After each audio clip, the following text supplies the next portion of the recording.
Shalom adik-adik, puji Tuhan. Hari ini kita akan mendengarkan firman Tuhan yang nanti dibawakan oleh Kak Aldo. Sebelum itu, kita akan menyanyi Bapa Engkau Baik.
Selanjutnya kita akan mendengarkan firman Tuhan.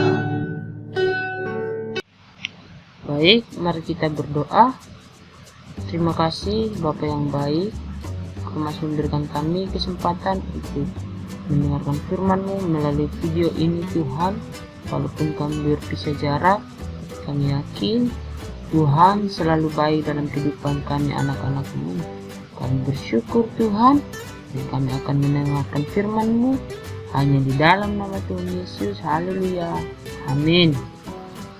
Baik adik-adik, saya mau bertanya, siapa yang sudah melakukan firman yang didengarkan minggu lalu? Baik, tentunya adik-adik semua sudah tahu kan bagaimana melakukan firman dari firman-firman yang didengarkan. Tentunya kalau guru sekolah minggu mengajar atau dari video-video sekolah minggu mengenai firman Tuhan, yang dituntut di situ ialah adik-adik harus melakukan, bukan cuma mendengar. Baik, jadi kesempatan ini kakak mau bercerita tentang apa? Ayo. Jadi kakak mau bercerita tentang Yesus berjalan di atas air. Siapa yang sudah pernah baca ayat ini? Bagus. Jadi ayat ini sudah sering kali kita baca. Tentunya ayat ini cerita ini kita lihat di dalam Injil Matius pasal 14 ayat yang ke-22 sampai ayatnya yang ke-33. Ayo, Injil Matius. Siapa yang tahu Injil Matius di mana? Nah, kan Injil Matius itu ada di Perjanjian Baru. Jadi kakak mau bercerita sedikit. Mungkin adik-adik bisa baca sendiri di rumah. Tapi kakak mau bercerita mengenai Yesus berjalan di atas air. Jadi seperti ini adik-adik. Setelah Yesus memberi makan 5.000 orang, nah Yesus itu menyuruh murid-muridnya untuk berangkat ke seberang. Tentunya dia harus menyeberangi danau. Jadi murid-muridnya harus menyeberangi laut karena Tuhan telah memerintahkan mereka untuk berangkat ke seberang. Jadi murid-muridnya pun pergi, dan kira-kira sudah di tengah laut, datanglah angin yang sangat kencang. Angin itu namanya angin sakal. Siapa yang tahu angin sakal itu apa? Nah, kakak mau kasih tahu bahwa angin sakal itu ialah angin yang kencang yang berasal dari depan. Jadi dia bertabrakan dengan kapal perahu murid-murid itu. Jadi angin meniup, jadi bisa saja angin itu mundur, dan di situ juga ada ombak yang membuat kapal itu pasti goyang. Siapa yang pernah naik kapal di sini? Nah, jadi kalau kita naik kapal itu pasti ombak kencang kalau ada angin kencang. Nah, seperti yang dialami murid-murid ini.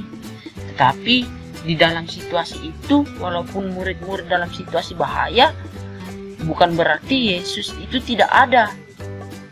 Tetapi Yesus pada saat itu datang dan berjalan di atas air. Jadi kita lihat di situ bahwa Yesus datang berjalan di atas air. Seperti dengan topik kita bahwa Yesus berjalan di atas air. Tetapi ketika Yesus berjalan di atas air, murid-muridnya pun takut karena mengira bahwa Yesus adalah hantu. Nah, tapi Yesus pun berusaha menenangkan murid-murid itu. Jadi kalau kita merasa takut, Tuhan Yesus ada untuk membuat kita tidak takut. Yesus ada menenangkan ketakutan kita sehingga kita tidak takut.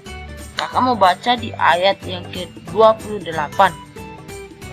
Lalu Petrus berseru dan menjawab dia, "Tuhan, apabila Engkau, suruhlah aku datang kepadamu dan berjalan di atas air."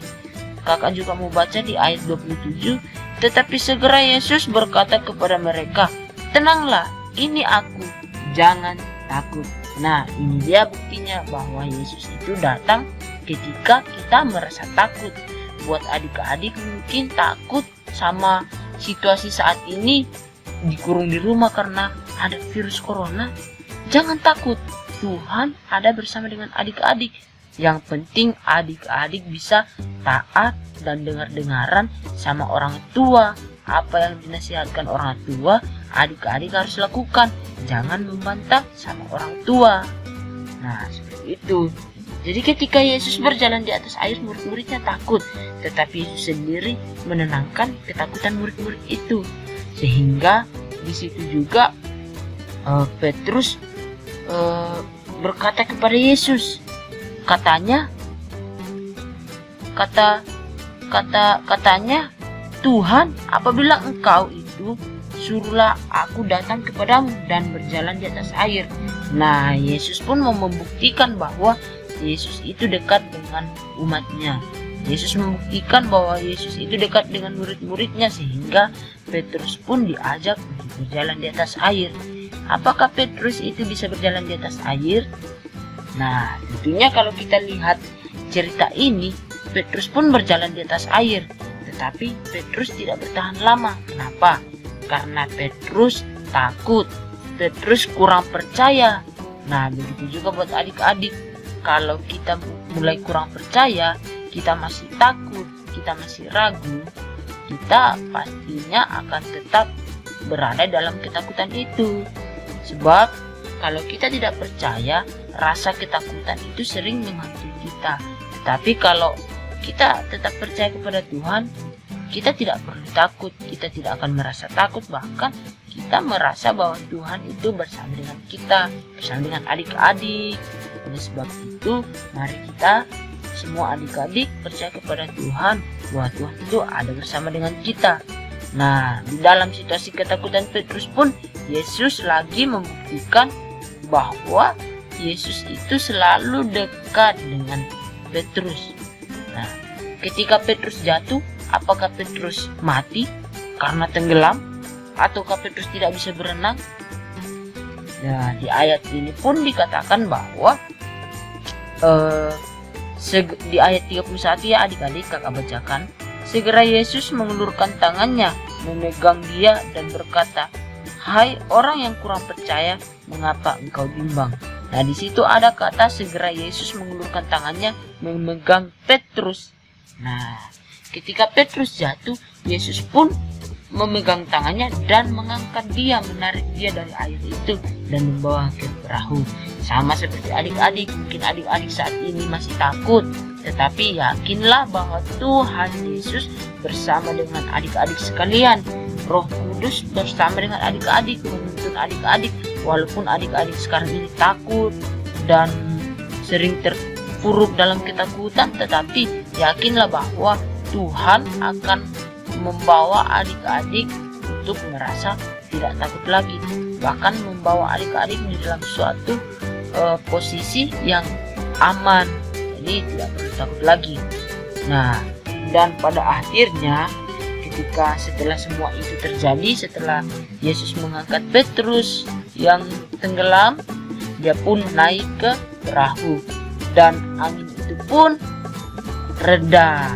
Nah, kalau kita bersama dengan Yesus, kita menghadirkan Yesus atau kita menghadirkan Tuhan dalam setiap hidup kita, dalam persoalan kita, dalam apapun yang kita lakukan, yakinlah bahwa semuanya akan aman-aman saja selama kita membuka hati kita, membuka hati adik-adik untuk dipenuhi oleh Tuhan, untuk Tuhan datang bersama dengan adik-adik.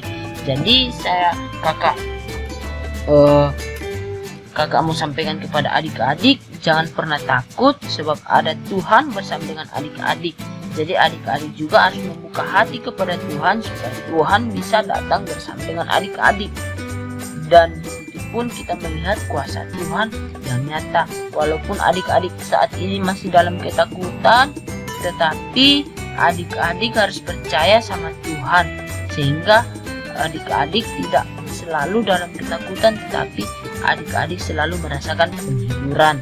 Jadi sekian renungan yang kakak sampaikan, cerita yang kakak sampaikan. Kiranya Tuhan Yesus memberkati adik-adik semua. Dan sebelum itu kita mau berdoa kepada Tuhan. Mari kita berdoa.